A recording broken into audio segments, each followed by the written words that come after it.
thank you so much. How do you pronounce your name? Mika? Mika? It's Mika Tienhaara. Okay.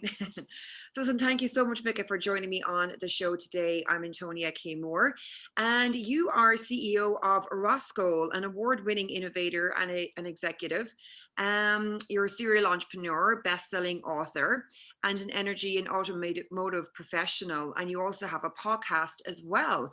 So you seem to have a lot of, I suppose, notches on your belt, for better term. You've done so much. So I suppose, like, give us sort of like a background into how you got involved in everything that you're doing at the moment, and how you became a serial entrepreneur. Yeah, thank you, Antonia. And of course, I have so little to do, so I just try to do more and more stuff. No, just kidding. But so let me just say, I mean, the how I became a serial entrepreneur and got into all of this. Wow. I think it's in a way that over years maturing and being in the industry, because I do work in let's say B2B industry, and I think from my background, first of all, having worked in automotive industry with manufacturing engineering, etc., learned the lean principles, and thinking that you should never do any waste of resources. That is essential. And then, of course, I'm very, let's say, very creative. I'm curious as a person. I like to learn new things. I think that in combination has brought me to kind of go for this creative mode and being an entrepreneur.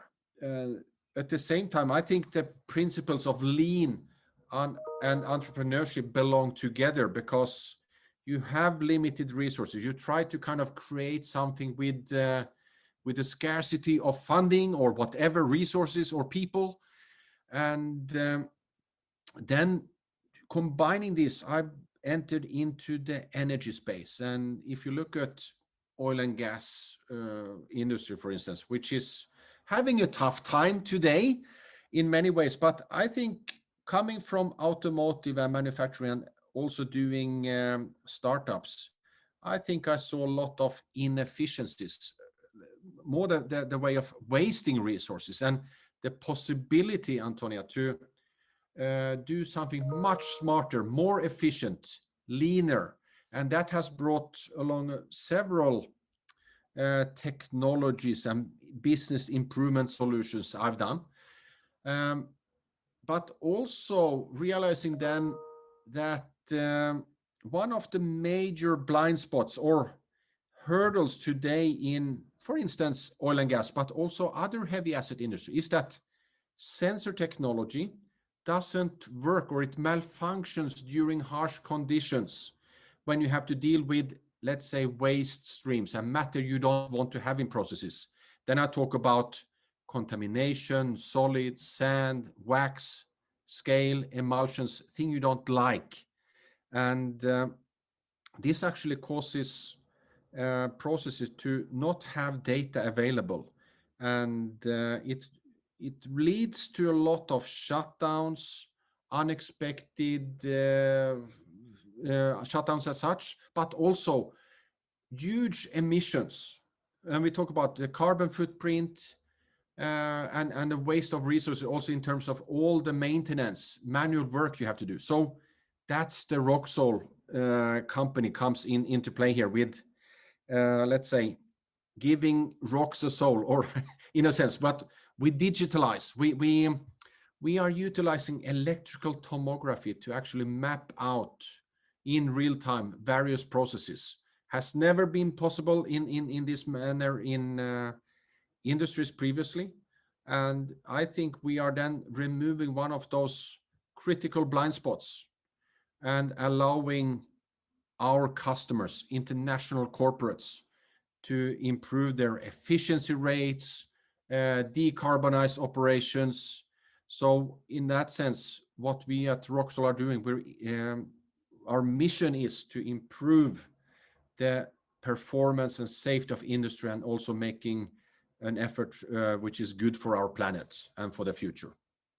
So that's I try to make it as short as possible. That wrap up that story, Antonia.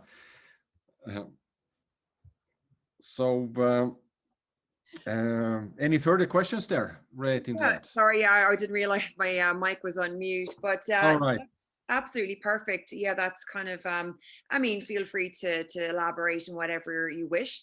But so I suppose, like, I mean, one of the biggest problems when it comes to, you know, resources, and when it comes to just, you know, everyday pollution and everything else, and it's widespread. But of course, speaking of oil, plastic, have to mention plastic. I mean, why Oh do you yeah.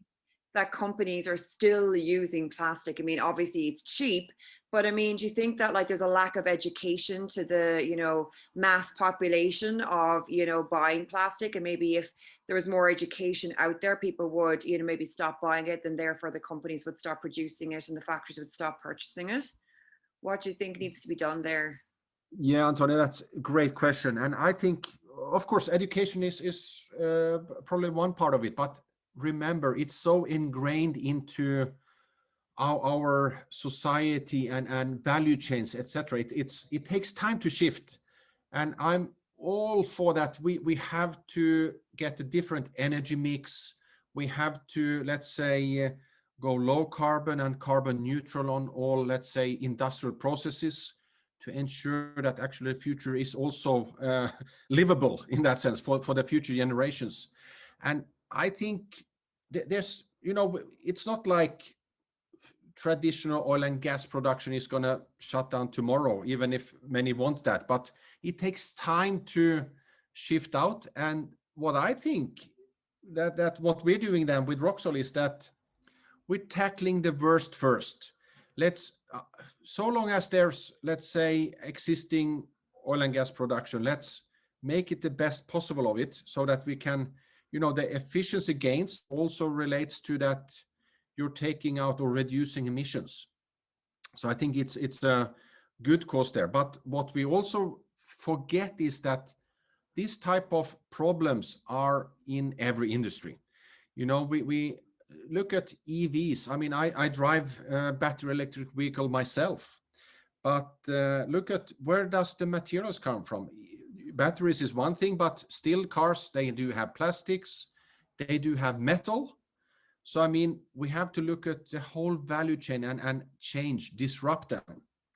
Well, And of course, if I may just add one more thing, like look at microchips or smart chips. We have them everywhere today, and there's a shortage. And at the same time, the ship industry is actually also a high polluter and have a high carbon footprint. mhm. What we have realized and also seeing is that this type of electronics and semiconductor production or manufacturing of it, they do have a lot of similar bottlenecks and challenges with deposit scale, etc., causing shutdowns, and that causes a loss of production, huge financial impacts, and it also pollutes to the environment. So we're also working with that type of corporates to see how we can support them to be more efficient and reduce their emission levels. Yeah, well, I mean, of course, like with, well, this is another thing as well that I've always sort of, you know, been baffled by. I mean, we have the technology to be able to Uh-huh. produce, you know, vehicles, and we have had the technology for at least 20 years plus, to produce vehicles that are not based on explosion technology, which is extremely outdated and nearly stone age at this stage.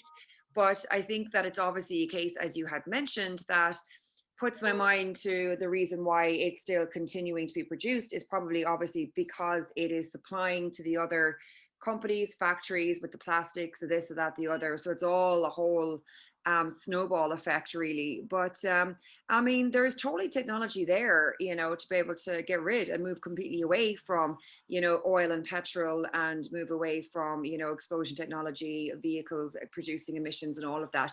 But they just don't do it. I mean, what do you say to Yeah, that? yeah. I mean, it's the whole shebang there, and and what I think, yeah, the technology is there, and you know, I've commercialized some, I mean, more than 30 products and technologies, and what I've learned also that of course, the disruption today, where does it come from? It's from the startup companies, from the entrepreneurs. And what we need to also ensure and work with, we have to liaise, collaborate with the corporates, because that's how you get the impact, the mass. Because it doesn't help to be a lone startup and try to disrupt, because you can be very lonely then. The collaboration leads to impact and changes of, let's say, mindsets, society, and the use of technology, which is far better. So we have to make that shift and work intensely together. I think I saw one note on the COP meeting in Glasgow that well, they invited corporates, but the startups were lacking. And I think that's something we have to look at. I mean, of course, I understand corporates have a large footprint. They have they're everywhere, internationally established, but the voice of startups, and especially the scale-ups, needs to be intensified and heard too, because we are, I count myself to that, and look at the group of startups in Europe today. Who's building the new factories, providing the new workplaces for people in Europe? It comes from these startups. We are ready to take the risk. We are investing. We're building new capabilities, utilizing new technology, etc. So the startups are the future for Europe, definitely. Okay, and I don't know if you're familiar with this particular podcast, but we do like to kind of talk about digital marketing, branding, and all of that. So, as a business yourself, I mean, can you talk about how you brand yourself? Maybe any sort of branding strategy, branding optimization that you might have? Yeah, and of course, it's different to being, let's say, B2C than B2B as such. But you know, for me, it's very important with that performance marketing, or that utilizing social media. And especially being a startup company, you might be, let's say, very little known, or there's less recognition. You have a weak brand when you start, so you have to kind of build that awareness. And branding, I think, is very much that it should evoke some feelings. When you hear a name like Tesla or Apple, okay, you already have a lot of opinions or discussion points around that, whatever that can be. But when you have then small new started companies, that might be different. So of course, I think social media is very important, and building the right type of content. But it comes from, let's say, it takes time to do this. And of course, it comes from the people, the culture we're building up, the reputation we have with our customers, the awareness we are able to build up. So I think today branding is very much that, having good content. People are tending to more for short videos and pictures, etc., and something they can relate to also. I mean, if I would talk about our technology, how electrical tomography works, that's going to be a very small niche or group of people who finds that exciting.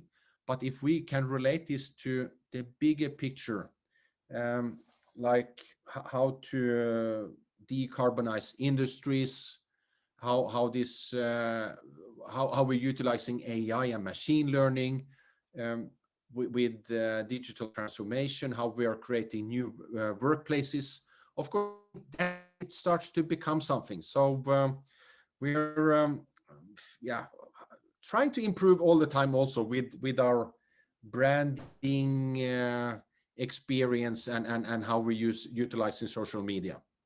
But it's all in all looking quite good. We are also building awareness and branding of, let's say, all the international recognition and awards we are getting. That's fantastic. Well, listen, Mika, where can people find you if they want to know more? If they want to know more about us, of course, go to the internet, go to LinkedIn, our company webpage. We have a lot of good content there. Rocksole, Rocsole, is our company name.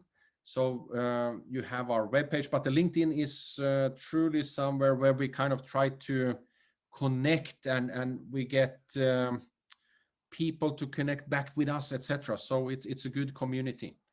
So we try to expand on that platform. Fantastic. Well, listen, Mika, thank you so much for joining me on the podcast today. It was a pleasure talking to you and very insightful and informative as well.